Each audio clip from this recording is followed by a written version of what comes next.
All right, hello, welcome back. This is your three-man booth. I'm Dan Salem at the Dan Salem on Facebook, Instagram, and Twitter. And I'm with the View from Section 323 podcast. We're going to talk NFL Week 4. Wasn't pretty for our teams, Jets, Giants, etc. Welcome back, guys. Glad that we're here to talk about it. Misery loves company. What say you? Is there ever going to be a week where both teams win on the same week and we can actually have something positive to talk about? Is that going to happen this week? Oh, this season, I don't know. This week? No, any week. No. Yeah, probably not. So Phil and Bud, we have two Jets fans and a Giants fan, and this is just agony so far for all of us. All right, let's start. Let's start with the Giants because okay, we'll do my misery first because okay, very good. I'm not gonna lie, I liked how the game started out. They got the ball. Actually, no, they didn't. The Saints got the ball first, 3-and-out punt. Giants get the ball, drive right down the field, score a touchdown. The first 4 plays of the game went for three first downs. It was boom, boom, boom. They were doing whatever they wanted against that Saints defense, and that's the narrative. How do you beat the Saints? You attack their defense. You attack their cornerbacks. You make long passes. And that's exactly what they did for the very first drive of the game. And then it stopped. I don't understand what the problem was the entire first half and most of the second half until that last drive of the fourth quarter. They stopped throwing the ball downfield. I don't know if you guys saw any of the Giants game, but Beckham was obviously very frustrated because he was getting no targets, and the targets that he was getting were getting over his head or thrown at his feet. I don't understand. We saw the recipe to beat the Saints in the first 3 weeks. The Bucks did it. The Browns did it.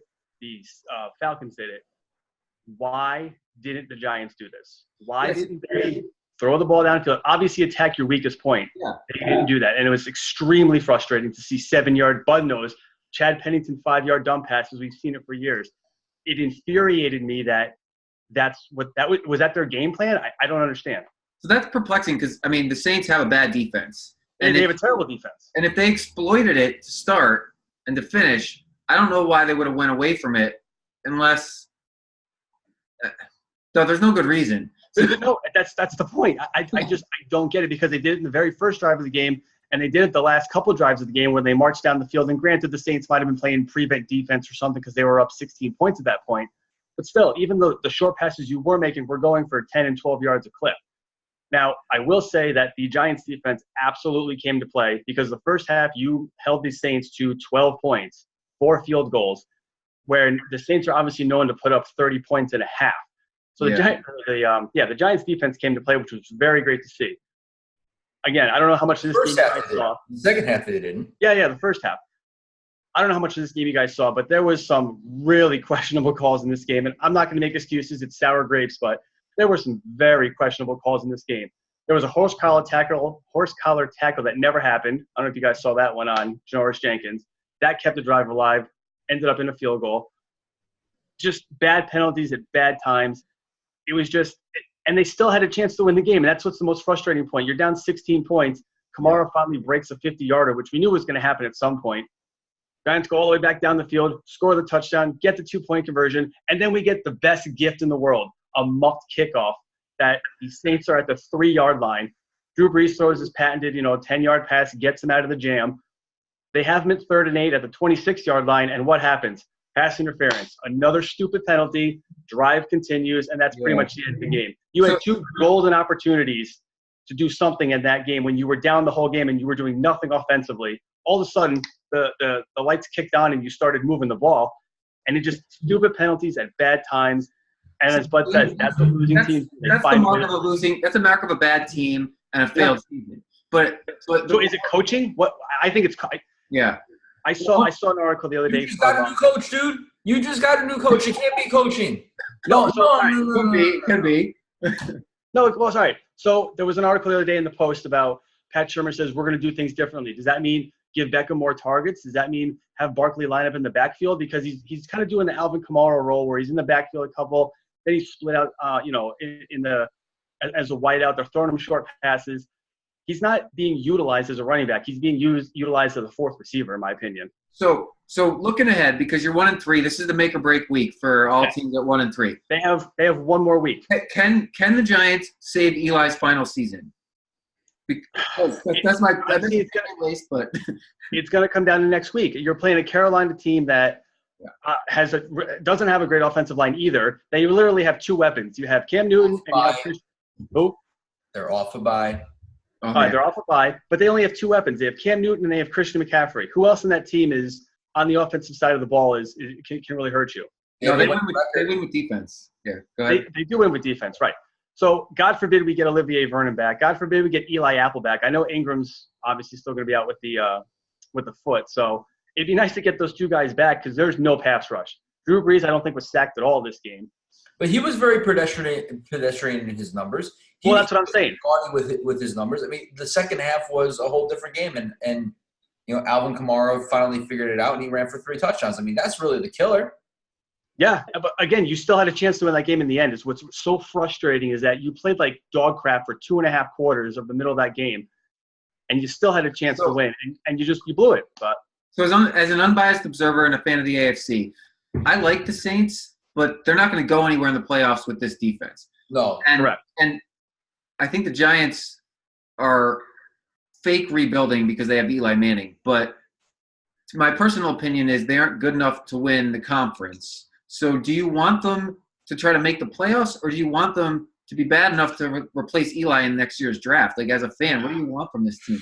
That's really, it's funny you say that because I was thinking that exact same thing on the way home. It's like, what do you do? Do we suffer another 2-14, 3-13 season? I don't want to see that. I don't want to suffer through that again. That was just miserable last year. I want to make the playoffs.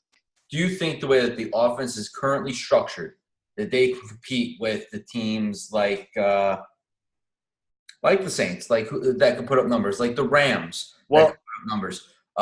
Washington, although it's in your division, and you don't think that it's real, they're putting up points. I mean, they're averaging 15 points a game. You're not going to win in this league with 15 points a game. I can't argue that. You're right. I told you this last week. I mean, they can't get anything going offensively, and then you change one thing on the offensive line, you play a little bit better, but it's still the same stagnant, offense that's going on. They can't get anything going. He's making bad passes.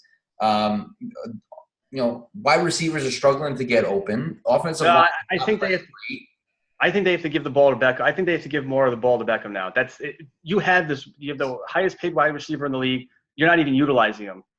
He first of all, he doesn't even have a touchdown yet. So we have the benefit of being able to look back. And now Barkley's great, but the Giants have these dynamic wide receivers. If they had a quarterback that could actually roll out of the pocket and throw on the run, like Mayfield or Darnold, would that make you happier? I'm not sure that's a better scenario or not for the Giants. They have a great running back, but it's just interesting because not that Darnold's succeeding yet, but he doesn't have the receivers the Giants have, but he can roll out. Eli's just stuck in the pocket. And he's a pocket passer, and that's what he's been in his entire career. He's never been a runner, and when he does run, we all hold our breath because that's not what he does. So yeah, obviously your next quarterback, whoever that's going to be, whether he's on the team now or not, you have to fit that mold because all these guys like the Russell Wilsons and the Cam Newtons and, like you said, Mayfields and Darnolds, they can scramble. They can get out of trouble. The pocket collapses and Eli goes down like a sack of potatoes. And it hurts me to say this. It's just it's not his game. He's not a scrambler. And obviously at 37 years old, Ben's not, Drew Brees isn't, Tom Brady's not. But on the flip side that's why he's played for almost 14 years or 50, whatever it is. Right. He doesn't make those runs. He doesn't get those injuries. And he doesn't tear the ACLs like you do. Look at Jimmy G. Everyone was falling over this guy. And on a play where he had no reason to try and cut back and get an extra yard or two, and he's out for the season. And look at RG3. It steamrolled his career with that injury. So, it can do it to anybody. No, of course, but if you're a running quarterback, you open the door for those kind of injuries. Yeah. So that's just what I'm saying. So I teased my opinion that this is probably Eli's final season as a Giant, just unless it completely turns the corner. I don't see how they can keep him there because they haven't been able to protect him. Now, he's got one more year on his contract. I think he's got one more year. Is he tradable? Like, is there a team that would actually want him? I doubt it. Do they cut him? I mean, that's he won 2 Super Bowls for you guys. Like, do you cut do you cut the franchise? I mean, that's really the question. Listen, the Jets did it back in, the 70s with Joe Namath, and he went to the Rams. I mean, you very rarely see those marquee names in the NFL kind of go to the wayside. Do you think he'd suck it up and like play the Josh McCown role that the Jets have employed this season? No. Well, if they had somebody viable behind him, maybe that's more of an option. But you're gonna put in Kyle Lauletta. Kyle Lauletta's not ready yet. No, I'm looking like the next year because Eli's not getting, and he doesn't appear to be getting better. Like he's got the weapons, but he needs better protection. And I mean, it's just. I wish I could pinpoint what this problem is because I feel like the protection's better. I just feel like he has to make quicker decisions and get the ball to his receivers quicker. When you hold the ball, that pocket collapses fast, and again, he doesn't scramble, so he's just going to go down. And yeah, it's going to be tough against Carolina because they got a real good defense. I mean, they don't score a lot on offense, so the Giants maybe they can win the game with turnovers. I mean, I don't care how they win the game. I don't care if they win 2-0 on a safety. Just win the damn game. You're right. Can I use that to transition to the Jets, who won the turnover battle +3, did give up a safety as you mentioned, and just got blown off the field. They were unwatchable despite some positive stats for the defense. Wait, let me say one thing. You cracked me up so much, Dan. I recorded this game. I recorded it because I was doing something in the morning, and so I watched it on DVR in the afternoon. Morning football. And I fast forwarded through most of the football game because it was that bad. So I won't subject myself to the entire thing. I'll fast forward until a play looks like it actually might be going in our team's favor. And no, so go ahead. I mean, I watched it, but I fast forwarded because it was unwatchable. So, well, first off, they gave up I think a franchise high 500 and something yards. 503 yards to a Jacksonville team that couldn't move the ball last week against Tennessee. Now they moved it well against New England. You would have to think that the Jets' defense is better than Tennessee's defense. They're getting a ton of turnovers every week, but that doesn't seem to translate into anything. Their offense is awful. I mean, it's awful. Listen. I don't know where he's throwing the football. He seems to be flat-footed on every throw. It's all arm. He's not putting his body into any of it. And the way that the offense is structured, they're not even throwing the ball deep down the field. Well, they're putting 8 or 9 guys into the box every time. Every pass is 3 yards or a quick out or a run play or whatever. Let him throw the football down the field. At least if he's throwing it 20, 30 yards down the field to Robbie Anderson and he gets picked off, at least we're seeing his arm strength. At least we're seeing that he can throw the football down the field. So 2 positives. He had no turnovers in this game, positive, and he did throw the ball down the field, and he was like this close to completing both of them, except it was like 3rd and 4th down instead of 1st down. So I'm like, I don't understand the play calling. They run on 1st down every single time when he really should be trying to throw it and stretch the defense. Just missed Bilal Powell on that wheel route. I mean, barely, and then Anunwa went right off. Listen, if it hits your hands, you should catch it, right? And it was there. Was it a high throw? Yeah, it was a little bit of a high throw, but it was thrown well enough that he probably could have and should have caught it. But it's just, this defense can only do so much. The defense is on the field for almost 40 minutes. Jackson was on the field for 36, 37 minutes? 37 minutes, yeah. Okay, so, I mean, that's literally more than half the game the defense is on the field. I mean, what do you expect the defense to do? And at the end of the game, I mean, it's just like, So I'm left wondering because I think Jacksonville is one of the better teams in the AFC. I think that their divisional loss is more of an exception as opposed to the rule for them this season. Do you think the Jets can be an 8-8 team? Because that was kind of where I was looking at this season. They'd be between 6-10 and 9-7, depending on how well they actually improve. Do you think they can actually get to 8-8? Is that a feasible goal? Should we be rooting for that as a fan? I don't know. We joked podcast last week. Yeah, I was just going to say, but if you listen to the podcast last week, Bud gave that answer, and the answer. Oh, he did. Oh, I'm sorry, I missed it. Okay. No, it's okay. No, and I will tell you again. I don't think they win another game. You don't think they beat Buffalo twice? Maybe they split those. Maybe.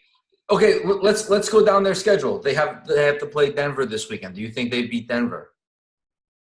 Not like How the Kansas City team no. that's been scoring almost 50 points a game to 27 points.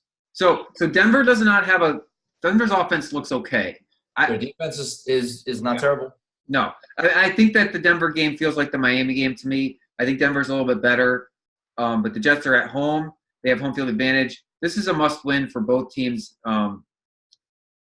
I kind of think Todd Bowles' job is on the line this week. Not like really on the line, but if it's on the line, Dan. He puts up a 4-game losing streak. So he completely lost the team last week, which was a shocker after he had them the first 2.5 games of the season. So yeah, I know you don't get the New York papers out there, but the back page and all the articles that I was reading about the Jets were all talking about Todd Bowles and how he pretty much it's his fault. I mean, it's lying on him. So your point, I read.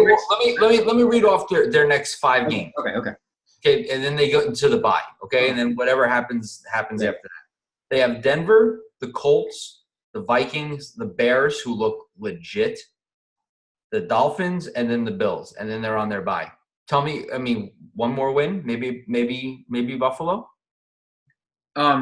Indianapolis is not great, but they're certainly playing better than people expected. I mean, they're competitive in these games. Yeah, there's no games where they're going for 400 yards a game.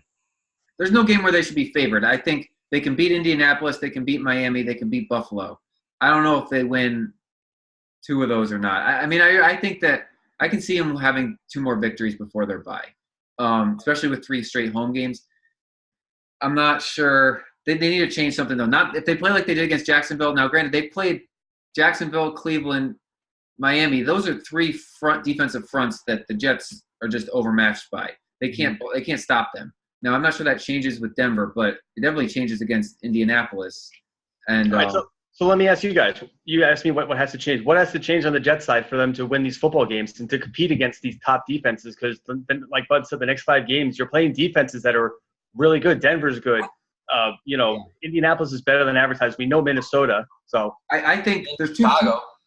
Chicago's really good, yeah. So 2 things for me.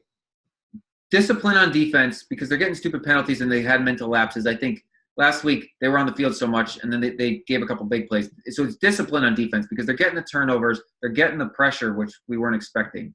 But really discipline. Now, Marcus May had his first game back last week, and you saw the secondary just didn't quite mesh. So I want better discipline on defense because they'll be able to stop some of these teams. They're not dominating on offense. And I want different play calling from the offense. I don't like the play calling. I think they got by with it in Detroit, but it's just uninventive. I mean, they're throwing on weird downs. They're running, but they're not doing anything creative. Like, they're not playing to their strengths. I mean, what happened to the tight end who I actually like? He disappeared after week 1. Darnold's throwing to these same 2 receivers the entire game, so nobody's going to have to cover anybody but Enunwa and Powell out of the backfield.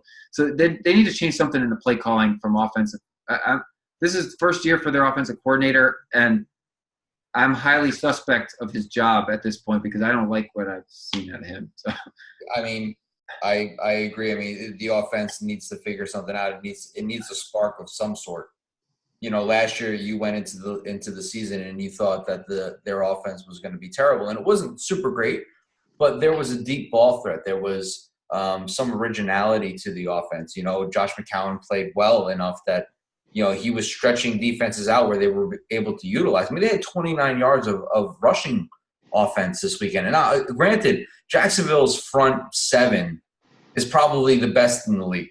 Yeah. Okay. Maybe Chicago's is close to that, but Jacksonville's defense is by far the best in the league, in my opinion. And, you know, was I expecting them to go out and you know, put up points? I wasn't. But at the same time, it's like there's a difference between not showing me something and not even like putting an effort. And it didn't seem like the offense was even putting an effort to call different plays. I mean, like I said last week, if I have to see the same running play every single freaking week, I'm going to go insane. Every handoff is to the left side, and then you go. And then where was Crowell? Crowell, I don't think he carried the ball once in the second half. So this he's sitting on the bench like this, like, you know, listen. All we heard in the preseason was how smart Darnold was, and he digested the whole playbook. Now, he's a rookie. You don't expect him to learn everything right away. But they were praising this kid for learning so well. And yet they're calling the offense like he only knows a third of the playbook right now. Because they're not mixing it up. They're not letting him call. He's not audibling. I read Rich Cimini, and so he was saying he only uses his wrist guard on third downs. And so maybe he should use it every time so he can actually call. I don't know, like something's off between him and the offense coordinator right now, and it's painful to watch. So you think they should take the training wheels off right away because you think that they're like kind of holding him back basically? I do. I mean, so my before the season started, I felt like he should start by October 1st. I thought maybe the first home game in Miami. Otherwise, wait till after the Jacksonville game and then bring him in October because why are you rushing him in when McCown could actually codify the team for the first month? They didn't do it. They already rushed it. They already took the training wheels off by starting him week 1. And yeah, he had one good game, but there's no reason to hold him back. Like this, the worst case scenario is you get a top 5 pick again and you make your team better. So I really don't think they have anything to lose. Now Bowles could lose his job, but I think honestly, I don't. You know, I'm the ultimate pessimist. Everybody knows this. I don't know how he saves his job. I really don't. I mean, you went 10-6 in your first year, and you should have beaten Buffalo to get to the playoffs, and you didn't do it. Then you went 5-11, and last year you went 5-11. The way the offense is playing right now, again, I don't see how they can be successful unless they utilize the weapons that are around them. And the weapons are what they are. But I mean, you got to do something. If they start losing only close games and they go 6-10, I think he keeps his job because they will not have regressed and they will have been competitive. Now, they were competitive. They almost beat Cleveland. They almost beat Miami. Those were close games. Those were a couple of penalties or more disciplined teams would have won those 2 games.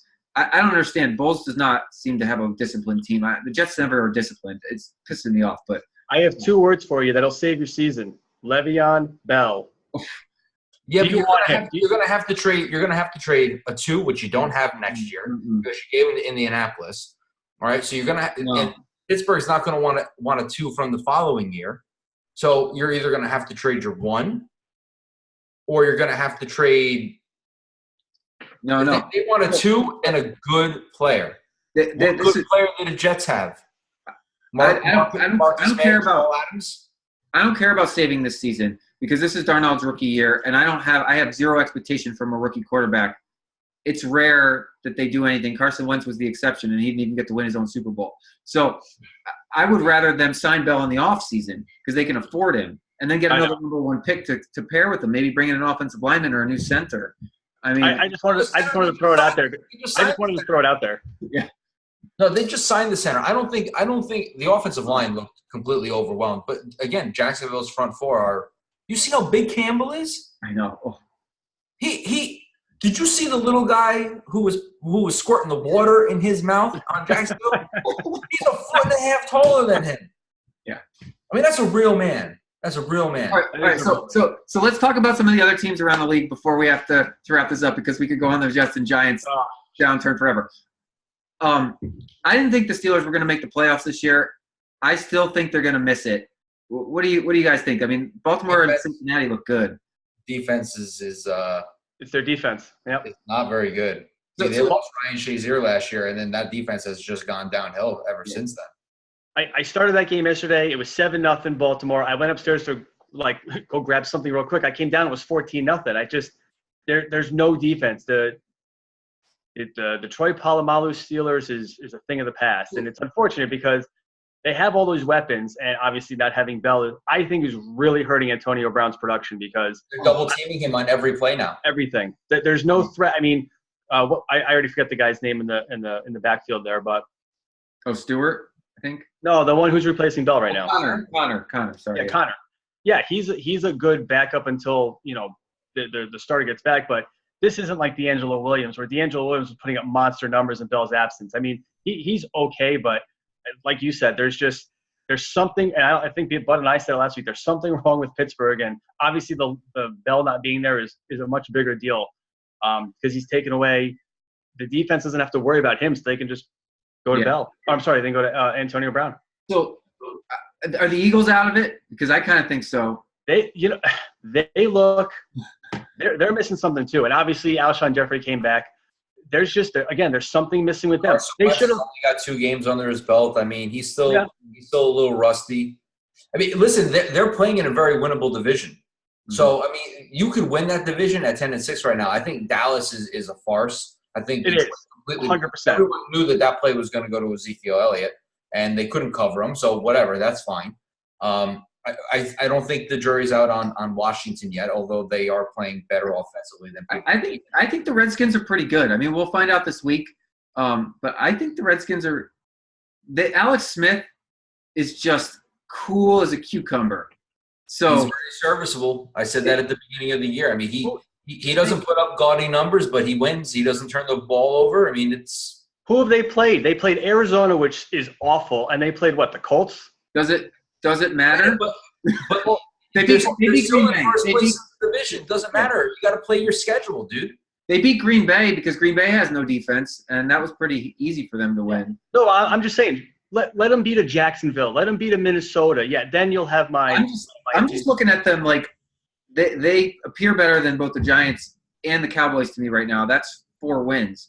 Like, they could easily win the East at 9-7 because that's just a – yeah. But the Giants, I mean, that's why the Giants are still in it, because that division just looks flat. And Bud and I say it every week. They have the toughest 7-game stretch in the beginning. If the Giants got to play Arizona and the Colts and the Bills or teams like that, yeah, maybe they'd be 3-1 and look a lot different. But no, they had to play.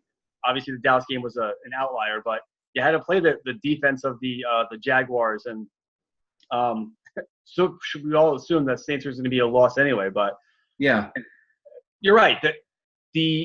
I think the leaders, 2-2 or 2-1 because Washington was on a bye. So 2-1 for them, 2-2 for the Eagles, 2-2 for the Cowboys, and 1-3 for the Giants. You're only a game and a half out essentially. So definitely this is the make or break week. Yes, that's what I said. They have one more week. If you can get to 2-3, 2-3 seems a lot better and sounds a lot better than 1-4. So you got it. It's in Carolina. Obviously, we know about their defense.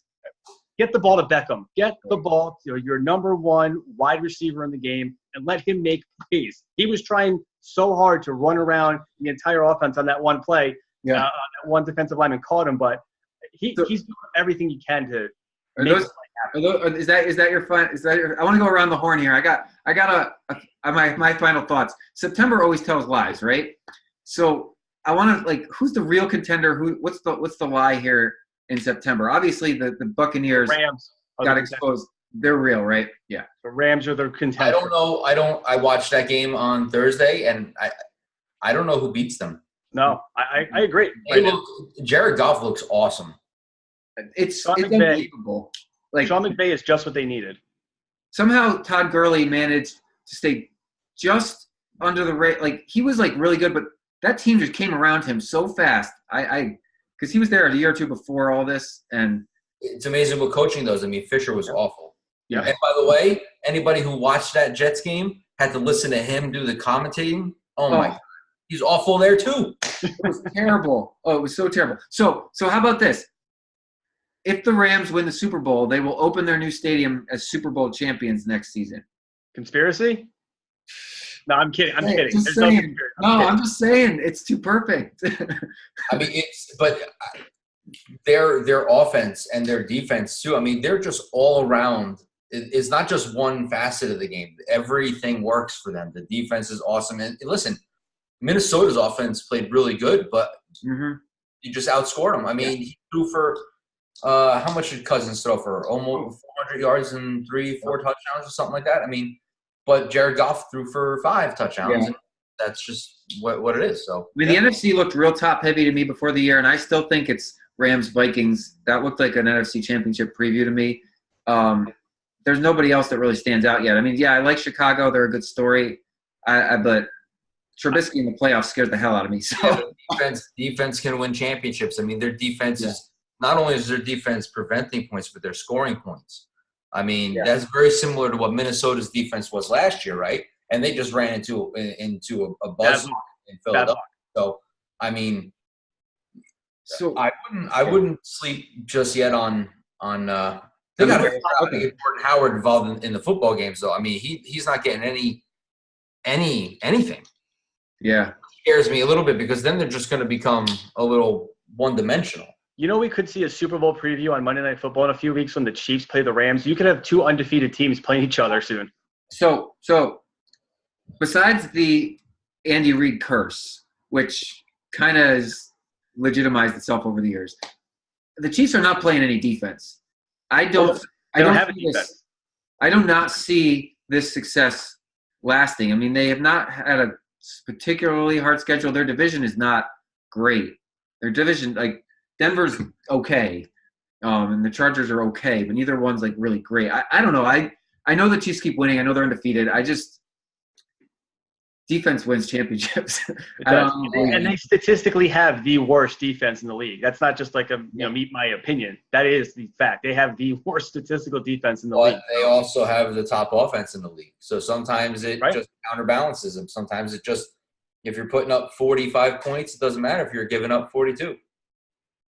I mean, and this week Mahomes had kind of an off week, but look at what he did in the fourth quarter. Yeah. He threw it left-handed. He threw that ball left-handed. Yep, better than you could throw the football right-handed. You're 100% right. So are the Patriots back? So much dip on it. I mean, yes. Well, you're not going to know because Gronk's not going to play this week. I guarantee he's not playing Thursday.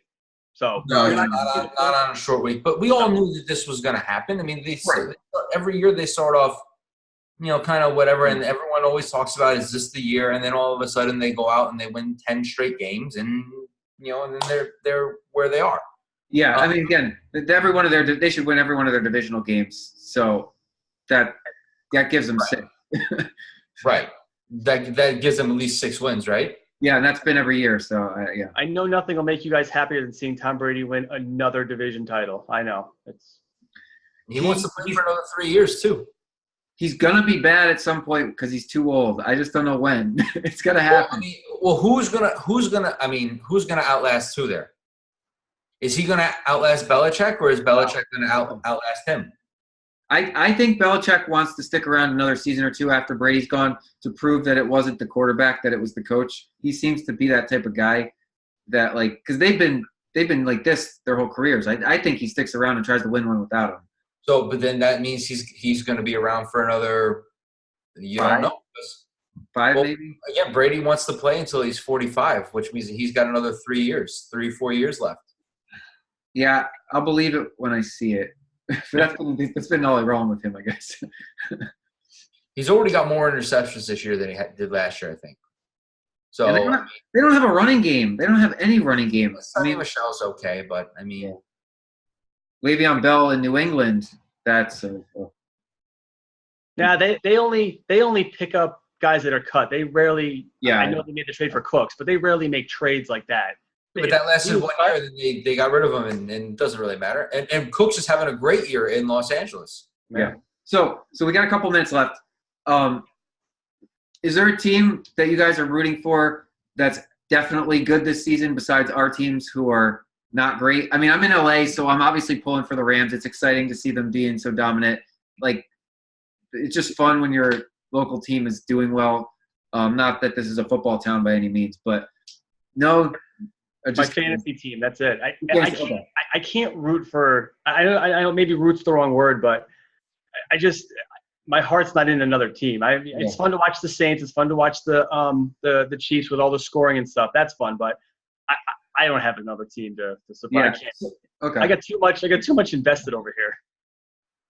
It's fair. It's a fair point. I mean, as a Jets fan, we've had so many bad seasons that by halfway you want to root for somebody else that you kind of like. So living in LA, now that we have a football team, it's easy to just turn to those two, but or two teams. I root for the Jets and anyone who plays the Patriots. Okay. Very good. Very good. I'm trying to think. And by the way, most of the time, always a loss. Yeah. So, yeah, mark your calendar because 2020 or 2021, we're coming out there when the Rams are in Vegas because the Jets play them in 2020 and the Giants play them in 2021. So I already told my wife we're going out there in 2021 for the Giants game. So okay. Wait, you mean the Raiders in Vegas? Yeah. Okay. You said the Rams. Yeah, I meant the Raiders. The Jets should be out here to play the Chargers. There happened to be in New York this year, unfortunately, or I'd go. They somehow always play the Chargers. And the Giants would play the Rams at some point too, right? At some point, yeah. But I want to go to Vegas, so. Okay. Yeah, Vegas is good. I love Vegas. I want to go to Vegas, so any final thoughts before we have to end this? Like I said, the Giants have one more week to turn it around, or I mean, we can pretty much close the coffin. It sucks, but 1-4 is not. You're not going to come back from that. 2-3, you can absolutely come back from. 1-4, I mean, we're looking at, closing the curtain. Unfortunately, I got nothing. Yeah, I think we're going to see a very different Jets team this week. It doesn't mean it's going to translate into a victory, but they were. I don't know what happened I don't know what happened last week. They're home. I'm expecting to actually enjoy to watch them this week. I don't know. Denver's better, but we're home. The point spread's favoring the Jets right now, which is crazy. So, wait, the Jets are favorite by 3.5. Yeah, it's ridiculous. It's ridiculous. And it doesn't make sense. It's just for gambling. So, all right. Yeah. So this was fun. Yeah, hopefully we'll have something fun positive to talk about next week. Everyone watching, look for these guys' podcast up on iTunes. The link will be in the bio after this is up on YouTube. I'm Dan Salem. Phil and Bud, thank you guys so much. We'll talk to you next week. Always a pleasure. Enjoy the sun. Yes, I will.